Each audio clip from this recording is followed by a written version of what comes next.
Good morning to all.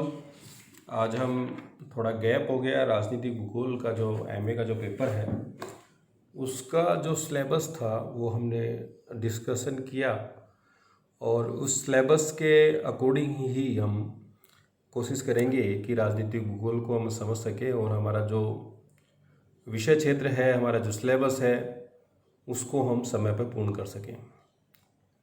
आज सबसे पहले हम जो राजनीतिक भूगोल है उसके परिभाषाएं, विषय क्षेत्र और इसका जो अन्य विषयों से जो संबंध है उसके बारे में एक सामान्य जानकारी पर चर्चा करेंगे। जब हम राजनीतिक भूगोल की बात करते हैं तो हमारे दिमाग में जो भूगोल की एक परिभाषा है कि मनुष्य और वातावरण के अंतर संबंधों का अध्ययन ही भूगोल का उद्देश्य होता है। उस उद्देश्य के अंदर इस अंदर संबंध के से जो चीज़ें निकल के आती हैं उनका अध्ययन हम, चाहे वो भौतिक भूगोल हो, चाहे वो मानव भूगोल हो, चाहे वो उनकी जो विभिन्न उपशाखाएं हो, उन सब का अध्ययन करते हैं। कई बार जब हम राजनीतिक भूगोल के विकास की बात करते हैं तो राजनीतिक भूगोल को कई बार हम ये कहते हैं, एक संकीर्ण दृष्टिकोण से अगर हम बात करें कि जो राजनीतिक भूगोल होता है वो मानव भूगोल की एक शाखा है। लेकिन यहाँ थोड़ा सा इसको एक विस्तृत दृष्टिकोण में समझना जरूरी है, जहाँ हम मानव भूगोल के अंदर मानव और प्राकृतिक वातावरण के एक चलायमान संबंधों की बात करते हैं, जिसमें एक निरंतर वातावरण में परिवर्तन होने के साथ साथ संबंधों के अंदर भी परिवर्तन स्थापित हो जाता है। लेकिन जब हम राजनीतिक भूगोल की बात करते हैं तो राजनीतिक भूगोल की एक सुनिश्चित जो इसकी मुख्य अवधारणा है, राज्य है, उसकी एक सुनिश्चित राजनीतिक सीमा होती है। उसको आप प्राकृतिक वातावरण में परिवर्तन के साथ साथ उसमें परिवर्तित नहीं कर सकते। तो उस रूप में कहीं न कहीं जो राजनीतिक भूगोल और मानव भूगोल की जो संकल्पना है उसमें विभिन्नता देखने को मिलती है। लेकिन हाँ, उद्भव के दृष्टिकोण से हम बात करें तो कहीं न कहीं जब हम भौतिक भूगोल और मानव भूगोल की बात करते हैं तो उसका जो सब डिवीज़न की बात करें तो उसी से हम मानव भूगोल से इसको एक पृथक शाखा के रूप में हम देख सकते हैं। विकास की बात करें तो राजनीतिक जो भूगोल है वो एक विषय क्षेत्र के रूप में, इसमें कोई डाउट नहीं है कि 19वीं और 20वीं शताब्दी के अंदर एक अलग विषय के रूप में उभर के सामने आया। लेकिन अवधारणात्मक बात करें तो यह जो विषय था राजनीतिक विज्ञान के साथ साथ परस्पर चलता रहा, लेकिन इसको एक विलग शाखा के रूप में नहीं देखा गया। अरस्तु के समय मान लीजिए या चाणक्य के समय मान लीजिए, राज्य को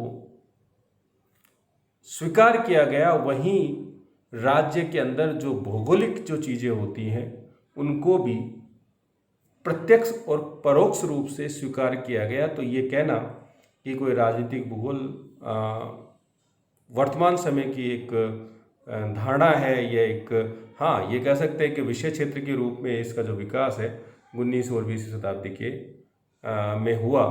तो अब अगर हम परिभाषाओं की बात करें तो यहाँ कुछ चीज़ों को हम स्लाइड के माध्यम से समझेंगे। विभिन्न विद्वानों ने इसको परिभाषित भी किया, और जैसे कि हमने पूर्व में जब आपने ज्योग्राफिकल थॉट प्रीवियस में पढ़ा होगा या मानव भूगोल जब आपने ग्रेजुएशन में पढ़ा होगा, सेकेंड ईयर के अंदर पढ़ा होगा, तो कुछ चीज़ें वहाँ पे निकल के सामने आई थी, वहीं पे हम चर्चा करेंगे। जैसे कि मैंने एक सेंटेंस लिखा है, भूमंडल का प्रत्येक क्षेत्र किसी न किसी राजनीतिक इकाई से संबंध है और राजनीतिक इकाई या राज्य पूर्णतः भौगोलिक वातावरण पर निर्भर करता है। बड़ी व्यापक अवधारणा है। जब हम बात करते हैं भौगोलिक वातावरण की तो राजनीतिक भूगोल के दृष्टिकोण से हमारा जो भौगोलिक वातावरण है वो एक सुनिश्चित राज्य की बात करता है, और जब राज्य की हम बात करते हैं तो राज्य के 3 मौलिक तत्व होते हैं जिसके द्वारा हम किसी भी राज्य को परिभाषित करते हैं। राज्य का एक क्षेत्र होता है, सुनिश्चित क्षेत्र होता है, एक सुनिश्चित राजनीतिक सीमा होती है, उसके अंदर जो निवास करने वाले जो लोग होते हैं, और उस क्षेत्र और लोगों के साथ साथ उन लोगों के द्वारा जो आर्थिक गतिविधियों का संचालन किया जाता है, जो संसाधन होते हैं, उनको भी हम समावेशित करते हैं। साथ ही उसकी एक सुनिश्चित राजनीतिक व्यवस्था होती है जो उन संगठित लोगों के द्वारा तय किए गए लक्ष्यों को प्राप्त करने के लिए कार्य करती है। इस तरह से राज्य के अंदर राजनीतिक सीमा हो गई, राजनीतिक क्षेत्र हो गया, लोक संसाधन हो गए, और एक सुनिश्चित राजनीतिक जो व्यवस्थाएं हैं, चाहे वो व्यवस्थाएं किसी भी तरह की हो सकती है, संघात्मक हो सकती है, एकात्मक हो सकती है, संसदात्मक हो सकती है, वो एक अलग विषय है, वो भी राजनीतिक भूगोल का एक विषय क्षेत्र का पार्ट है। अब जब हमने भूगोल के विकास की बात की, हमने कौटिल्य से, अरस्तु से हमने इसको लिया, तो टेलर ने एक बात ये कही थी कि जो राजनीतिक जो भूगोल होता है वो जो एक सामाजिक विज्ञान से अलग होकर एक शाखा के रूप में स्थापित हुआ है। और ये जो इस विस्थापन है, जैसे कि इस चार्ट में हम देख सकते हैं, जहाँ समाजशास्त्र से सामाजिक भूगोल का, प्रजातीय विज्ञान से प्रजातीय भूगोल का, अर्थशास्त्र से आर्थिक भूगोल का, और राजनीतिक विज्ञान से राजनीतिक भूगोल का। तो इस रूप में, क्योंकि समाजशास्त्र, प्रजाति विज्ञान, एंथ्रोपोलॉजी हो, इकोनॉमिक्स हो, पॉलिटिकल साइंस हो, ये सब सोशल साइंस है, और इन सोशल साइंस से ही राजनीतिक विज्ञान से जो राजनीतिक भूगोल है वो एक पृथक शाखा के रूप में निकल कर आया। ये चीज़ हमें यहाँ पर टेलर ने उसके माध्यम से समझाने की कोशिश की। अब यहाँ कुछ चीज़ें इस स्लाइड में हमने देखी, अब कुछ लोगों ने जो इसको परिभाषित किया उसकी भी हम यहाँ बात करेंगे। कांट ने 1756 में कहा था कि राजनीतिक भूगोल राजनीतिक इकाइयों के संबंध एवं उनकी प्राकृतिक पृष्ठभूमि का अध्ययन करता है। जब हम राजनीतिक इकाई की बात करते हैं तो राजनीतिक इकाई क्या है? राज्य है। जब हम राज्य की बात करते हैं तो उसकी प्राकृतिक पृष्ठभूमि की हम बात करते हैं, तो उस राज्य का जो क्षेत्र है और उसमें निवास करने वाले लोग और संसाधन का आपसी जो संबंध है उसको कांट ने यहाँ परिभाषित किया है। और अन्य जो विद्वान हैं, हम सब लोगों की परिभाषाएं यहाँ पर नहीं लेंगे, लेकिन कुछ लोगों की परिभाषाओं के माध्यम से हम यहाँ राजनीतिक भूगोल की जो संकल्पना है, उसका जो अर्थ है, उसको समझने का यहाँ प्रयास करेंगे। एन.जे. पॉन्डस ने जो परिभाषा दी थी उसमें ये लिखा हुआ था, साहब, राजनीतिक भूगोल राजनीतिक दृष्टि से संगठित क्षेत्र, उनके संसाधन, विस्तार एवं उन कारणों से संबंधित जिसके द्वारा एक विशिष्ट भौगोलिक स्वरूप का विकास हुआ है। अब यहाँ हमें समझना पड़ेगा कि जब एक विशिष्ट भौगोलिक स्वरूप की बात करते हैं तो एक सुनिश्चित, हमने कहा, भूगोल का एक क्षेत्र होता है। अब उस क्षेत्र को सुनिश्चित करने के लिए वहाँ रहने वाले लोगों की कुछ आकांक्षाएं, महत्वाकांक्षाएं, समस्याओं का समाधान, ये सब चीज़ें उसमें समावेशित होती हैं। और उन समस्याओं को समाधान के लिए जो भी संसाधन उस क्षेत्र के अंदर हैं उनका किस तरह से उपयोग किया जाए ताकि उन समस्याओं का हम समाधान कर सकें, तो उसके लिए हमें एक संगठन की जरूरत पड़ती है। तो उस संगठित स्वरूप जो राज्य के रूप में निकल के आता है, जिसका एक भौगोलिक क्षेत्र होता है, तो उन संसाधन जो उस भौगोलिक क्षेत्र के अंदर होते हैं उन सब का अध्ययन जो है वो राजनीतिक भूगोल के अंदर किया जाता है। तो वो इस परिभाषा से स्पष्ट होता है।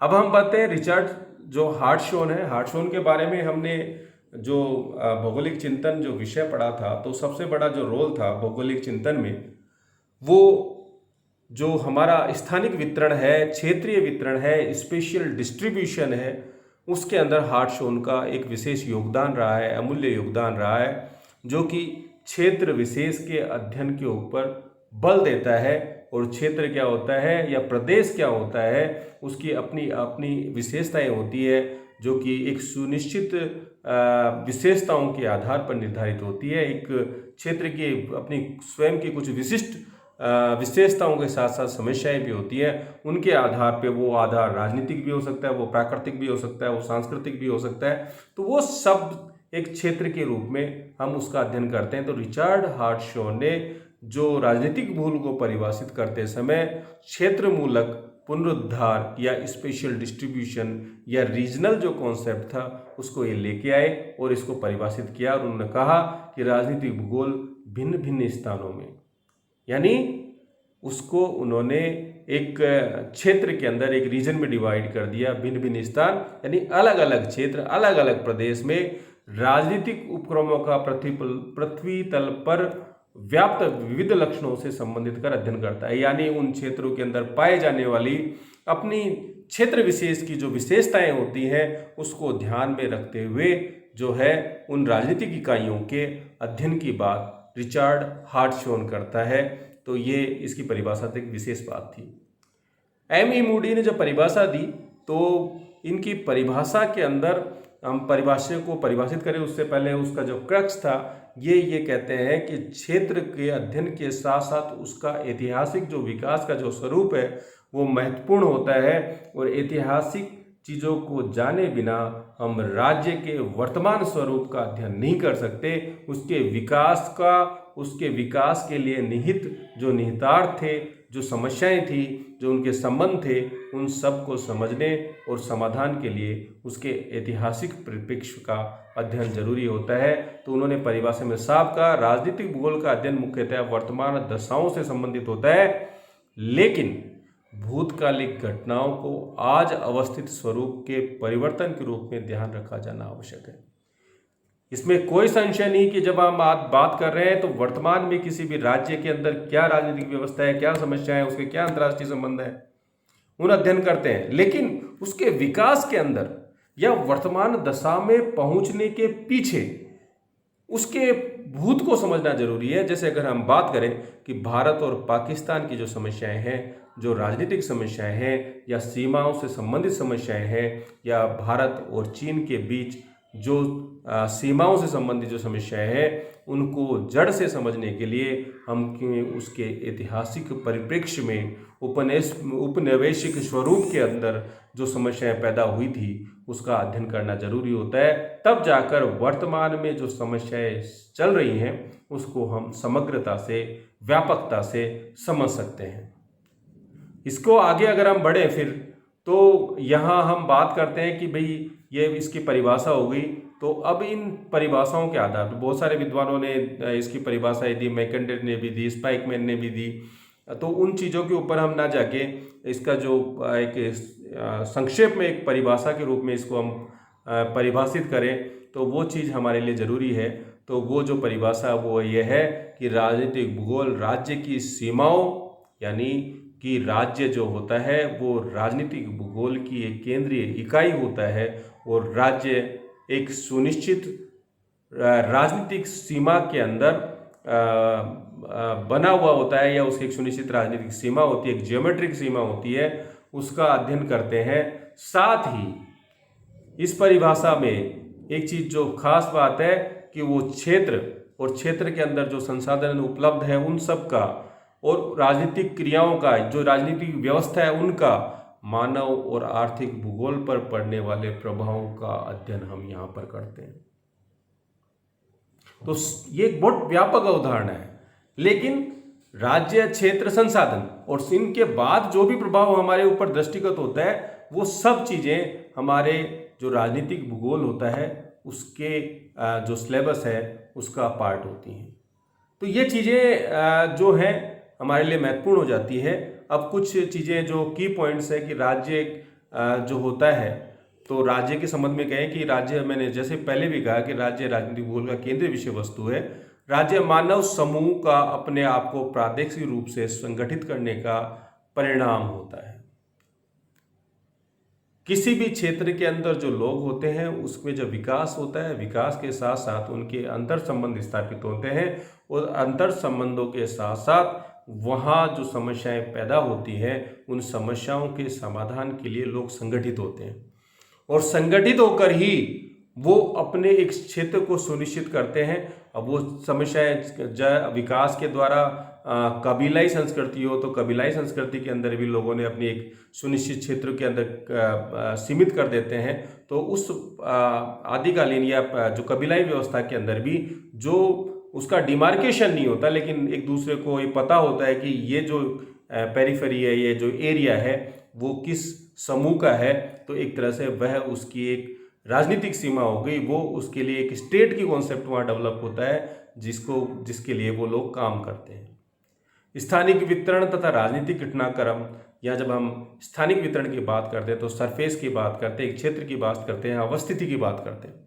और जब हम राजनीतिक घटनाक्रम की बात करते हैं तो उस क्षेत्र के अंदर चलने वाली जो राजनीतिक व्यवस्थाएं हैं, किस तरह से राजनीतिक व्यवस्थाएं कार्य करती हैं, उन सब चीज़ों का अध्ययन, वहाँ की जो प्रशासनिक व्यवस्था है वो किस तरह से कार्य करती है, उन सब चीज़ों का अध्ययन यहाँ पर हम करते हैं। राजनीतिक समस्याओं का समाधान अध्ययन भी इसके अंदर राजनीतिक भूगोल के अंदर किया जाता है। अब यहाँ हम देखें, राज्य एक विशिष्ट कार्य को संपादित करने के लिए अस्तित्व में आता है। अस्तित्व में जब आता है तो जैसे मैंने कहा कि विकास के साथ साथ कुछ समस्याओं का जन्म होता है और उन समस्याओं को दूर करने के लिए व्यक्ति संगठित होता है। संगठित होकर वो एक संगठन या ऑर्गेनाइजेशन का निर्माण करता है और उस ऑर्गेनाइजेशन के माध्यम से ही राज्य का निर्माण होता है, जो कि कोशिश करता है कि उसके क्षेत्र को वो परिसीमित करे, सीमित करे, उसको रेखांकित करे, उन सब चीज़ों का। और ये जो कार्य है, विचार है या आदर्श है, वो कहाँ जुड़ा हुआ होता है? उस क्षेत्र के लिए रक्षा का काम करेगा, उसके भोजन की व्यवस्था करेगा, उसकी जो एक अपनी राजनीतिक अभिव्यक्ति होती है, जो एक आदमी के विचारों की जो अभिव्यक्ति होती है, जो अपने आप को दूसरे लोगों से जोड़ने की जो अभिव्यक्ति होती है, वो जो है उस राज्य के अंदर स्थापित हो जाती है और एक स्वतंत्र राज्य के रूप में उसका विकास होता है। तो उसका जो शुरुआत होती है वो किसी विशिष्ट कार्य के लिए, एक विशिष्ट उद्देश्य के लिए ही राज्य का जो निर्माण होता है। राष्ट्रीय राज्य, ये जो अवधारणा है, ये राजनीतिक भूगोल का हम कहें कि हार्ट है। राजनीतिक भूगोल की जो दर्शन है उसको ये स्पष्ट करता है, या मैं ये कहूँ कि किसी भी राज्य का जो अंतिम उद्देश्य होता है वो उद्देश्य होता है राष्ट्रीयता की भावना को बढ़ाना, सिंचित करना, जिससे कि राष्ट्र एक मजबूत इकाई के रूप में उभर के आए। अब ये जब हम राष्ट्रीय राज्य की बात करते हैं तो राष्ट्र और राज्य की यहाँ पे हम संक्षिप्त बात करेंगे, क्योंकि हमारे यहाँ पूरा एक बड़ा चैप्टर है स्टेट और नेशन के ऊपर, तब उस पर चर्चा करेंगे। लेकिन यहाँ फिर भी हम इसको अर्थ को समझाते हुए चलेंगे। राज्य की एक सुनिश्चित राजनीतिक सीमा होती है जिसके अंदर वो कार्य करता है। जब हम राष्ट्रीयता की बात करते हैं तो राष्ट्रीयता एक भावना होती है।